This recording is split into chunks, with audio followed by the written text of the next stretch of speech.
नमस्कार दोस्तों, एक समय की बात है। अमरपुर नगर में एक अमीर साहूकार रहता था। उसके कोई संतान नहीं थी, जिस कारण वो दुखी रहता था। संतान प्राप्ति के लिए वो हर सोमवार व्रत कर शिव जी की पूजा करता था। संध्या के समय मंदिर में जाकर भगवान शिव के आगे घी का दीपक जलाता था। उसकी भक्ति देख माँ पार्वती प्रसन्न हुई और उन्होंने भगवान शिव से कहा, हे प्राणनाथ, ये आपका सच्चा भक्त है, कृपा कर इसकी इच्छा पूरी करें। तब भगवान शिव ने उन्हें समझाया कि पूर्व जन्म के कर्मों के कारण साहूकार के भाग्य में संतान नहीं है, लेकिन माता पार्वती नहीं मानी। तब भगवान शिव ने स्वप्न में उस साहूकार को दर्शन दिए और संतान प्राप्ति के वरदान के साथ ये भी बताया कि उसका पुत्र अल्प आयु होगा और उसकी आयु मात्र 16 वर्ष की होगी। ये सुनकर वो साहूकार प्रसन्न तो हुआ, लेकिन चिंतित भी हुआ। उसने ये सारी बात अपनी पत्नी को भी बताई। पुत्र के अल्प आयु होने की बात जानकर साहूकारनी भी बहुत दुखी हुई, लेकिन साहूकार ने अपने सोमवार के व्रत का नियम नहीं छोड़ा। कुछ समय बाद साहूकार के घर एक पुत्र का जन्म हुआ, जिसका नाम अमर रखा गया। जब अमर 11 साल का हुआ तो साहूकार ने उसे अपने मामा दीपचंद के साथ शिक्षा ग्रहण करने काशी भेज दिया। साहूकार ने उन्हें रास्ते के लिए कुछ धन दिया और कहा, जहाँ भी तुम रात्रि विश्राम के लिए रहोगे, वहीं यज्ञ कर ब्राह्मणों को भोजन करवाना। यात्रा करते हुए अमर और दीपचंद एक राज्य में पहुँचे, जहाँ की राजकुमारी का विवाह था। परंतु जिस राजकुमार से उसका विवाह हो रहा था, वो काना था।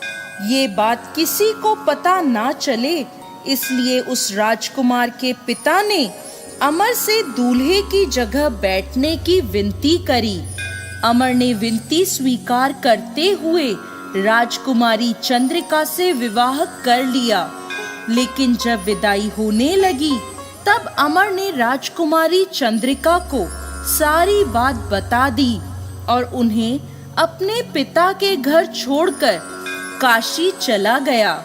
जब अमर 16 वर्ष का हुआ, तब उन्होंने एक यज्ञ का आयोजन किया और यज्ञ की समाप्ति पर ब्राह्मणों को भोजन कराया और अन्न और वस्त्र दान किए। उसी रात निद्रा में अमर की मृत्यु हो गई। अब अमर के मामा दीपचंद जोर जोर से विलाप करने लगे। उसी समय भगवान शिव और माता पार्वती वहां से गुजर रहे थे। विलाप की आवाज सुनकर माता पार्वती ने शिव जी से कहा कि वो उस रोते हुए व्यक्ति का कष्ट दूर कर दें। तब भगवान शिव ने कहा, ये वही साहूकार का बालक है, जिसे उन्होंने 16 वर्ष तक जीवित रहने का वरदान दिया था। तब माता पार्वती ने भगवान शिव से कहा, हे प्राणनाथ, इसका पिता 16 वर्ष से सोमवार का व्रत करते हुए आपको भोग लगाता है, कृपा कर इसके दुखों को दूर करें। तब माता पार्वती की प्रार्थना सुनकर भगवान शिव ने अमर को जीवन का वरदान दिया। वरदान प्राप्त होते ही अमर जीवित हो उठा। उसने अपनी शिक्षा पूरी करी और अपने नगर की ओर वापस लौट गया। तब रास्ते में वो नगर आया जहां अमर का विवाह हुआ था। वहां के राजा और राजकुमारी चंद्रिका ने उन्हें पहचान लिया। तब राजा ने राजकुमारी चंद्रिका को अमर के साथ प्रसन्नता पूर्वक विदा किया।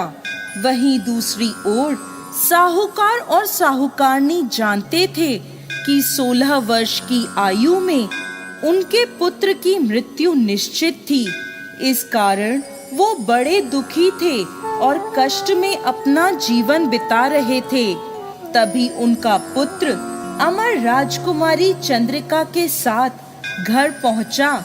अमर को अपनी नवविवाहित पत्नी के साथ देखकर साहूकार और साहूकारनी बहुत प्रसन्न हुए। उसी रात भगवान शिव ने साहूकार के सपने में आकर कहा, हे श्रेष्ठी, मैंने तुम्हारे सोमवार के व्रत से प्रसन्न होकर तुम्हारे पुत्र को लंबी आयु प्रदान करी है। जय भोलेनाथ, जय माता पार्वती।